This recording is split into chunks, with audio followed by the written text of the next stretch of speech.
तो hey guys, कैसे हो आप सब। आई होप सभी ठीक होंगे। और क्यों नहीं होंगे यार, वेजिटा ने क्या बढ़िया टक्कर दी ग्रेनोला को।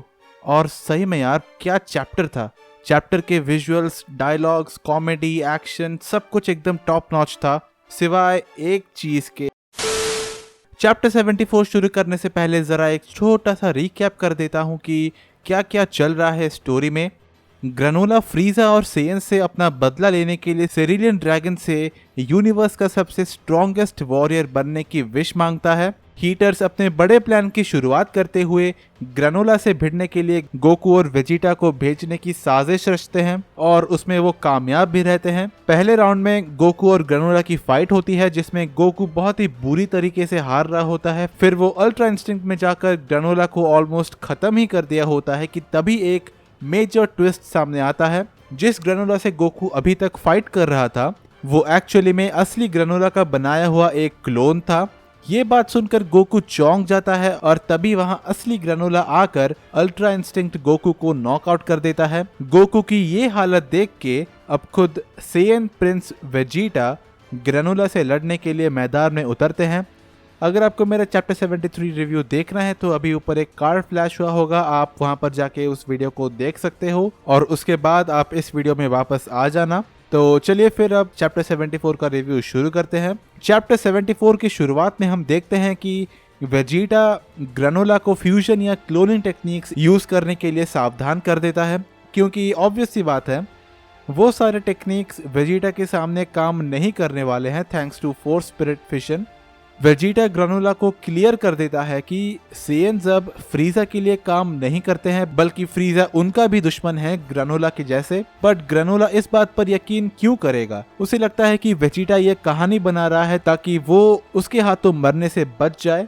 इवन ओटमील भी ग्रेनोला से कहता है कि भाई जरा ठंडे दिमाग से सोच ले, समझ ले पूरी बात को। पर ग्रेनोला तो बदले की आग में जल रहा होता है, तो ये सोचने समझने वाली बात के लिए उसके पास कोई टाइम नहीं होता। वेजिटा ग्रेनोला से लड़ने के लिए तैयार हो जाता है। वो अपने ब्लू एवोल्यूशन फॉर्म में ट्रांसफॉर्म होकर ग्राउंड के पत्थरों को ग्रेनोला के मुंह पे ब्लास्ट करता है, पर ग्रेनोला ऑब्वियसली ऐसे चीप अटैक्स झेल सकता है। ग्रेनोला फिर अपना साइकिक पावर्स का इस्तेमाल करते हुए वेजिटा पर पत्थरों से वार करता है, पर मार खाने के बाद भी वेजिटा पलटवार करना नहीं छोड़ता। फाइट इस बार फिर से डाइवर्ट हो जाती है एक झरने के पास। ये बात बड़ी ही अच्छी लगी कि टोयोटारो सिर्फ एक बैकग्राउंड में ही पूरी फाइट को नहीं दिखा रहा, वो कॉन्स्टेंटली बैकग्राउंड चेंज कर रहे हैं, which is very new to the Dragon Ball Super मांगा।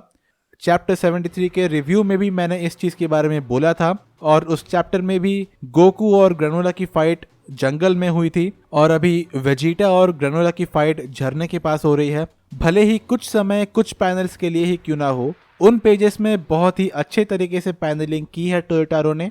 वेजिटा उस झरने के पानी के अंदर छुप जाता है तो ग्रेनोला उसे टारगेट करने के लिए चीटिंग करता है। वो ओटमील से मदद लेता है, जो कि एक एआई है, और अपने लिए एक बो एरो बनाता है अपनी की से, जिसमें ओटमील उसकी मदद करता है निशाना साधने में। और हम तो यूं ही ग्रेनोला को सबसे best sniper in the universe मानते थे, असल चीज तो यार ओटमील में है। ग्रेनोला के एरो से वेजिटा नदी के बाहर गिर जाता है। वेजिटा पूरी कसर लगा देता है ग्रेनोला को गुस्सा दिलाने की, ताकि वो गुस्से में आकर कोई एक गलती करे और उसी गलती का फायदा उठाकर वेजिटा उसे पछाड़ दे। ग्रेनोला वेजिटा पर एक बहुत ही बड़ा की अटैक करता है, पर वेजिटा उसे डॉच कर देता है और वो अटैक सीधा जाके उन रूइंस को डिस्ट्रॉय कर देता है जो सेयन्स के अटैक करने के वक्त से थी। वहीं से हमारे डिटेक्टिव वेजिटा को पता चल जाता है कि ग्रेनोला को उसके पावर्स हाल ही में मिले हैं और वो उसे कंट्रोल करना नहीं जानता, क्योंकि उसने कभी ट्रेनिंग नहीं की। ग्रेनोला भी ये जानकर शॉक्ड हो जाता है कि ससुरा ई बात ई वेजिटा को कैसे मालूम पड़ा। वेजिटा ग्रेनोला के हर अटैक को डट कर सामना कर रहा था और फाइट करने के साथ साथ उसे कुछ यूजफुल टिप्स भी दे रहा था कि कैसे ट्रेनिंग करने से वो अपनी पावर को कंट्रोल कर पाएगा, और ये स्ट्रॉन्गेस्ट इन द यूनिवर्स का खिताब सिर्फ समय पे डिपेंड करता है, समय गया तो तुम्हारा खिताब भी गया। ग्रेनोला गुस्से में आकर वेजिटा के गट पर अटैक करता है, जिससे कि वेजिटा वापस अपने बेस फॉर्म में चला आता है और उसके मुंह से खून भी निकलने लगता है। पर तभी फैमिली गाय वेजिटा से उसके अंदर का सेयन प्रिंस अवतार जाग जाता है और वो एक्चुअली खुश होता है इस बात को लेके कि अभी ना ही वो अर्थ पर है और ना ही उसकी फैमिली प्लेनेट सीरियल के आसपास भी है, तो उसे ऑल आउट जाने से कोई नहीं रोक सकता। और तभी उसके चारों तरफ आग घेर लेती है और उस आग से वेजिटा एक नए फॉर्म में निकलकर बाहर आता है, Vegeta with the power of destruction. All in all chapter काफी मस्त था, पूरी तरह से एक्शन फिल्ड।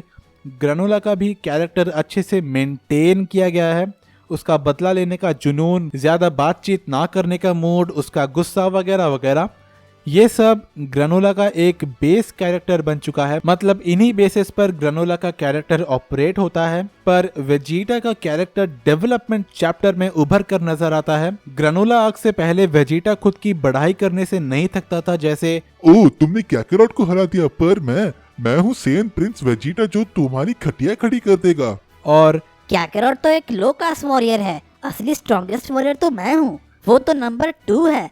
तुम्हारा सामना वेजिटा सामा यानी नंबर 1 इन द यूनिवर्स से होने जा रहा है। मतलब ऐसे सेल्फ ऑब्सेस्ड लाइंस हमें इस चैप्टर में ना के बराबर ही देखने को मिले हैं, बल्कि वो खुद ग्रेनोला को स्ट्रॉन्गेस्ट और सेकंड स्ट्रॉन्गेस्ट के बारे में ज्ञान दे रहा था, जो कि सच में बहुत ही अच्छा कैरेक्टर डेवलपमेंट है यार। और रही बात वेजिटा के नए फॉर्म की, तो मुझे पर्सनली ये डिजाइन बिल्कुल नहीं अच्छा लगा। आई डोंट नो कि आप में से कितने लोगों को ये मालूम होगा, पर ये डिजाइन असल में एक रिजेक्टेड डिजाइन है जो कि टोरियामा सर ने सुपर सैयन 3 के लिए चूज किया था, पर बाद में इसे रिजेक्ट करने के बाद अभी जो करंटली जो डिजाइन है उसको फाइनल किया गया था। टू बी ऑनेस्ट, मैंने जितने भी फैन आर्ट्स देखे हैं इस फॉर्म के, सभी मुझे बहुत ही अच्छे लगे। मतलब आईब्राउज ना होने के बावजूद वो सभी फैन आर्ट्स काफी कूल लग रहे थे, पर टोयोटारो का ये डिजाइन मुझे उतना ज्यादा पसंद नहीं आया। और डिजाइन की बात छोड़ो, आई डोंट नो कि उन्हें एक नया वेजिटा का फॉर्म इंट्रोड्यूस करने की जरूरत ही क्या थी। मतलब नॉर्मल ब्लू फॉर्म में भी तो वो उस हकाई एनर्जी को यूज कर पाता ना, एक नया फॉर्म स्पेसिफिकली सिर्फ हकाई के लिए, ये कुछ ज्यादा मुझे जमा नहीं। बट मे बी राइटर्स को गोकू के अल्ट्रा इंस्टिंक्ट फॉर्म को राइवल करने के लिए वेजिटा को भी अपना एक एक्सक्लूसिव एक नया फॉर्म देना था, इसलिए उन्होंने ऐसा किया, या फिर मे बी ये सब मर्ज सेल करने के लिए होगा। आई एम श्योर कि आगे जाके जैसे गोकू ने अपने अल्ट्रा इंस्टिंक्ट को अपने बेस फॉर्म में यूज करना सीखा, वैसे ही आगे चल के वेजिटा भी अपने हकाई को अपने बेस सुपर सैयन और सुपर सैयन ब्लू में इस्तेमाल करना सीखेगा, और ये नया फॉर्म उसका लास्ट रिजॉर्ट होगा। एनीवेज, अगले चैप्टर का इंतजार बहुत ही लंबा लगेगा अब जब वेजिटा ने एक नई पावर अनलॉक कर दी है। अब देखना ये होगा कि वेजिटा इस नए फॉर्म में गोकू से बेहतर कुछ कर पाता है भी या नहीं। So yup, that is it for this video. इस फ्राइडे यानी जुलाई 23 को Dragon Ball Super movie panel comic con event में होने वाला है, और मैं अपने चैनल पर मतलब यहीं पर उसे लाइव स्ट्रीम करने वाला हूँ। तो अगर आप इंटरेस्टेड हो मेरी स्ट्रीम देखने के लिए तो join me on Friday night. और अगर कुछ चेंजेस होते हैं स्ट्रीम को लेकर तो मैं इंस्टाग्राम और ट्विटर पर बता दूंगा। तो मिलते हैं फ्राइडे को बहुत ही अमेजिंग न्यूज़ के साथ। तब तक के लिए गुड बाय।